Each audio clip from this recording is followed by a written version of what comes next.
Good morning, everybody. This is Diggs. It's another beautiful day out here in the Pacific Northwest. And today we are going to be talking about Barrett. And we're going to be talking about whether his GL upgrades are enough to warrant pulling for him. We're going to be talking about what he does as a unit in general. And we're going to be talking about whether, he has a unique identity as a unit. Let's go ahead and dig in.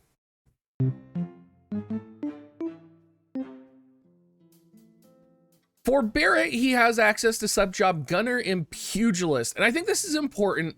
And this is not part of his unit review per se, but I do just want to point out to everybody that is interested in Barrett on any level, he has the same trend that a lot of other ICE units have, where they all have access to Sub-Pugilist. That's going to be Oron, that's going to be Velric, and that's going to be Aranea, who's coming out on the JP side. Now, I don't know why this trend exists right now.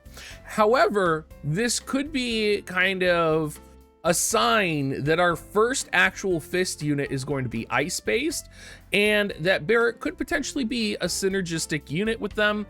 Or if you're running Oron, Velric, and you're planning on pulling for Aranea, there could be some synergy in the future involving Barrett.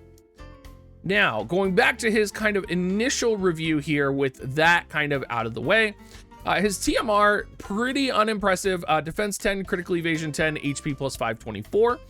It is going to give a critical plus 30 buff for 3 turns to self and critical evasion plus 30 for 3 turns to self, but you would have to invest the materials to kind of max level that ability up.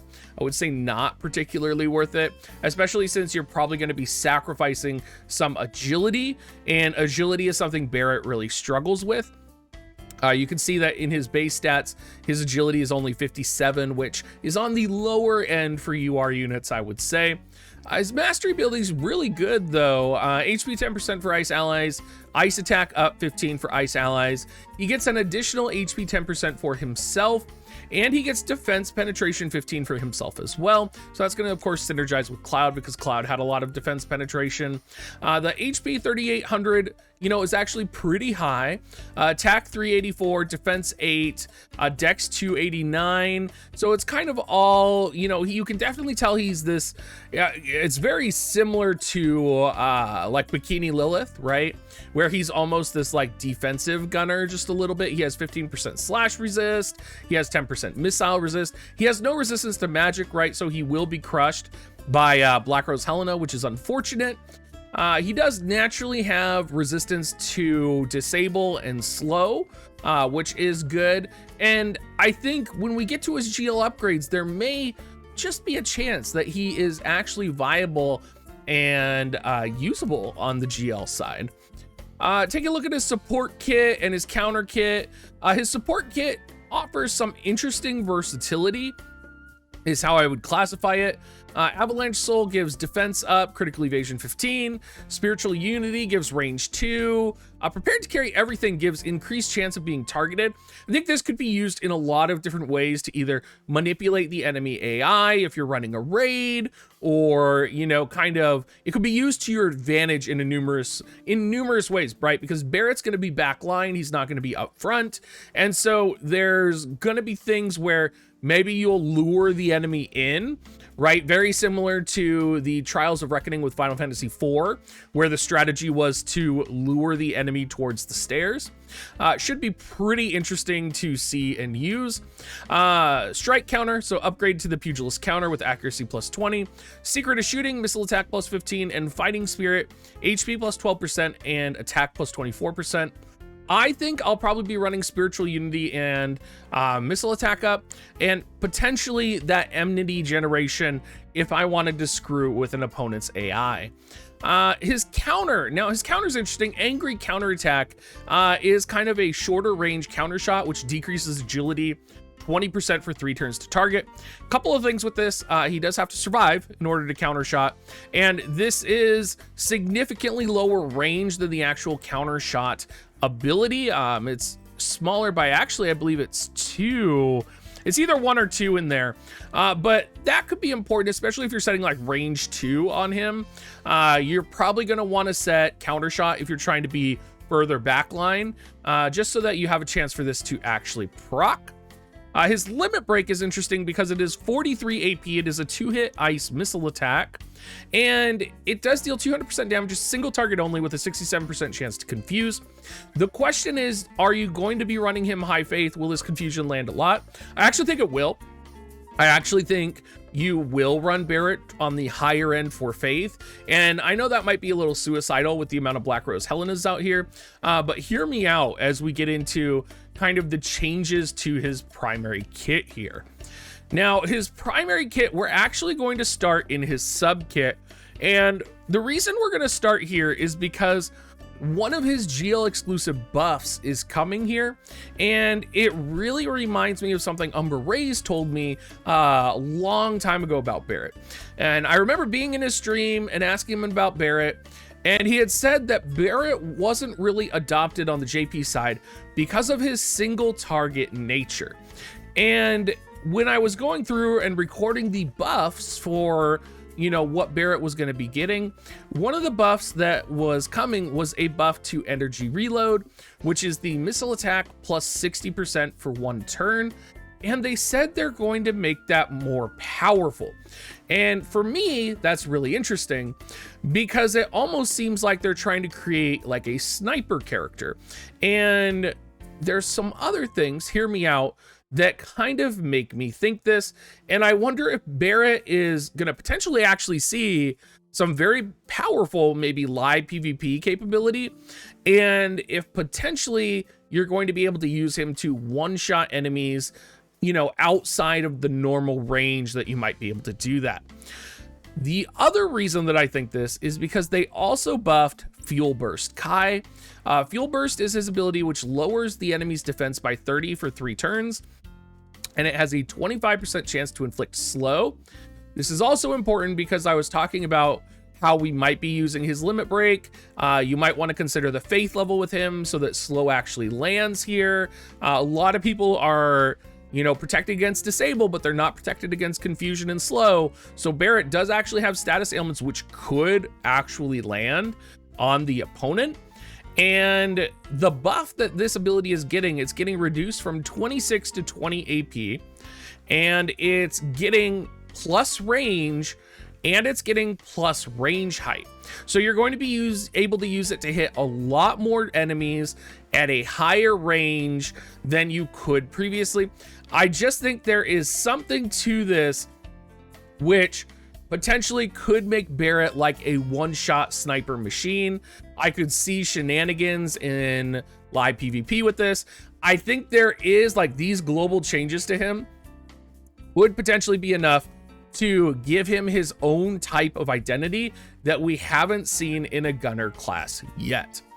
Let's go ahead and go over his other kit though, because again, this is all, you know, this is all theoretical. This is all thinking.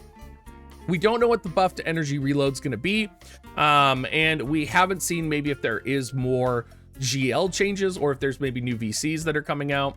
But he is going to get Bupa, which is a decreased 39% attack, kind of 3-range attack. He's going to get Rooted, which is a defense plus 25 for 3 turns to self. This does get upgraded, so it does defense 20 and increase attack 40% for self. Honestly, I think if you're going to be setting energy reload, you're probably not going to be setting this. Also, little skeptical that you're going to be building him all defense, just because, you know, he is a ranged unit and he's only really going to be able to fight Dwayne. So like the current guild map might be good where you could maybe target Dwayne's in slot 1 and put Barrett in slot 1. But again, I'm, you know, Anger Max is going to be 165% modifier, kind of regular attack here. It is 3-hit. So that is something to consider, as he does have kind of a 3-hit missile ice-based attack, which is good. Grenade Bomb, critical chance 50, decreases healing power 60, and it is a 200% modifier attack.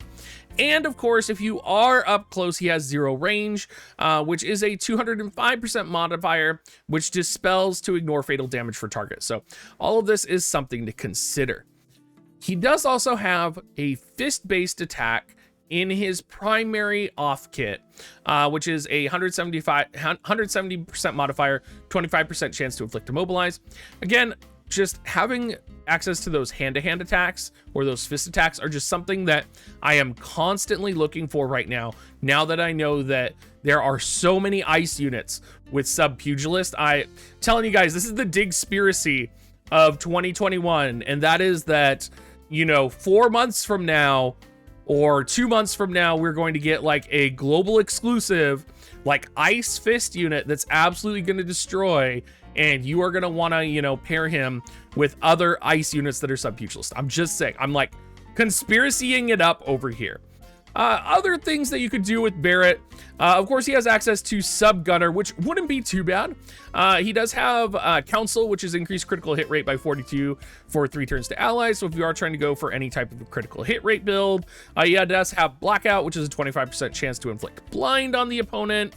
He has Aim, which gives missile attack plus 38 for 3 turns to allies and range plus 1. So, I mean, there's a lot of things you could do here. You know, you could set range plus 2 on him, and then you could sub gunner and you could use range plus 1, and he will just be like able to shoot anyone anywhere. He also has arm shot, so he can disable the opponent. There's just all sorts of good things. And then of course he has access to sub pugilist. He only gets 2 attacks from sub pugilist though. He gets mostly the buffs from pugilist for defense penetration, but he does get like the movement to target panel, and he does get decreased attack with an increased modifier for 170%. So again, you know, pugilist maybe. I think primarily you'll be setting him sub gunner either to buff crit or for the status ailments, and setting him his primary sub job on his main job. A lot of people have been asking, you know, how I would build these units, and I kind of broke it into 3 categories here. Espers, first and foremost. Frysess would be the best in slot Esper pretty much no matter what, followed up by Odin, and then I would probably go more defensive for like slash resistance on Siren or defense on Golem. Golem also has Man-Eater as well, which could be pretty powerful. I don't have a missile attack based Esper here because I think for like Frysess's situation, it's better to buff Ice Attack for Odin, Man-Eater, and maybe slash resistance. Siren for just like the slash resist. There's just, you know, it's hard to, we don't have like an ice gunner Esper, and a lot of the gunner Espers are focused on other things besides gunnery. So it just makes sense to either focus Barrett with a generic Esper, a defensive Esper, or Frysess if it's available. Vision cards you'll want to run. Fenrir, one of the best ice vision cards, you know, gives ice units attack plus 50%, magic resistance as well. You can't go wrong with Fenrir. The new Laswell VC that's coming out is going to give like agility to ice units in the party. It's going to be very powerful, and you're probably going to be setting it with a lot of your other ice units. Glacial, again, the reason I don't have Frysess as an actual vision card to equip on Barrett is because Glacial actually has attack, and Frysess is a magic-based ice vision card, which is, you know, innately problematic in some ways. So if you are running Barrett with, say, like, you know, Valentine Sleer, you could put, you know, Frysess on Valentine Sleer, and you get that ice tech up in the party. The VCs on the bottom here are kind of like other VCs that would be good in the party, right? So like Frederica's Dream, Lucia's VC, the new Trist VC for some spirit up. Like there's a lot of different angles that you could take here. But it's probably most important to note that, you know, Barrett is a gunner class unit. He will need a VC with some type of attack up on it. You can't just put like a medium middle of the road VC on him. Has to be focused, has to be intentional. You can't just put like, I don't know, Golem on him or something, right? Or you can't put Leona's Castle on him, right? You could, but is that going to be the best bet? Probably not. Because he has a lot of other things. Maybe you put Leona's Castle on him and run him High Faith and, I don't know, Max Rage. You could do that. Just saying, lots of options. Anyway, everybody, hope this video helped you. If you do want to support me, make sure you use my affiliate link, dig.gs/coins, and I hope you guys all have a great rest of your day.